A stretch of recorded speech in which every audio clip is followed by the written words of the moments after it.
For sure, you know, we're in the United States. Everything's about gold medals, and if we can bring that to water polo and really right away start getting things out of our athletes and our players and showing the sacrifice and dedication and what we've become, I definitely think it'll help the sport grow. I mean, we as the water polo community in the U.S. have to help, but I mean, the gold's definitely the way to start.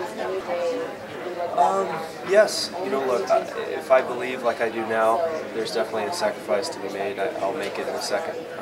You know, right now I'm thinking only of this Olympics and the sacrifice I've made now, and in the future I'm sure I'll make the same decision. A lot of brownies. No, there's not really time for a part-time job. We're training 6 hours a day, 5 days a week, and then 3 hours on Saturday. So if you took on a part-time job, you'd be falling asleep in the pool. No, we just, you know, the United States Olympic Committee obviously helps out a little bit, and USA Water Polo helps out a little bit. And then, you know, we've done some men's fundraisers, but by no means is this to be like, oh, okay, we're raking in the money. Like I said, all we care about is that we can survive and train at our optimal performances.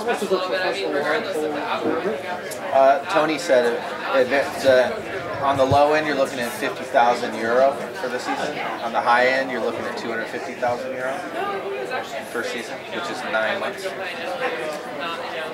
you think, you guys look at the results from last year's World League, do you think that that's pretty much kind of how things are going to shape up this year? I mean, obviously you're looking to go up, but is that still the teams you're looking at? I think that, you know, looking from the past, you know, we were ranked 9th going into the Olympic Games in 2008 when we walked away with the silver medal. I think that the top 8 teams in water polo at any time can beat each other on the men's side. You know, I'd say we're all within one goal of each other. It just depends how the ball bounces, how you play that day. And the most important thing is how you come to play those 2 weeks of the Olympics. You know, that's the most important thing. You know, Croatia was #1 in the world in 2008. No one beat them the whole year. You know, they came into Beijing. You know, we beat them, and then that rattled their cage, and all of a sudden they started losing games. So it's all about how you come to perform at the Olympic Games. And that's one of the benefits too of us having staying home this year, because we can really fine-tune a lot of those things. Make sure our tactics, make sure everybody's movement is coordinated. Guys know exactly what other guys are doing. We already know that now, but now we're going to add that we're in the best physical shape that we've ever been, because in a pro season you can't physically train as hard because you are playing big games that mean you're under contract every week. You can't lift 3 times a week. You can't train more than 4 hours a day for full time. So that's another thing that we're going to be much more physically prepared, and I mean, we have these games at World League coming up, and we'll try our, you know, play as hard as we can, and we'll see how we do. But it's all a stepping stone to London. Coming together as a camp and doing all things together, is that true? And then is that new? Is that something you guys have been doing? We've never done it. And no European team has ever done it in the history as well. So what was the thinking about doing it? Why now? And what was the thinking behind it?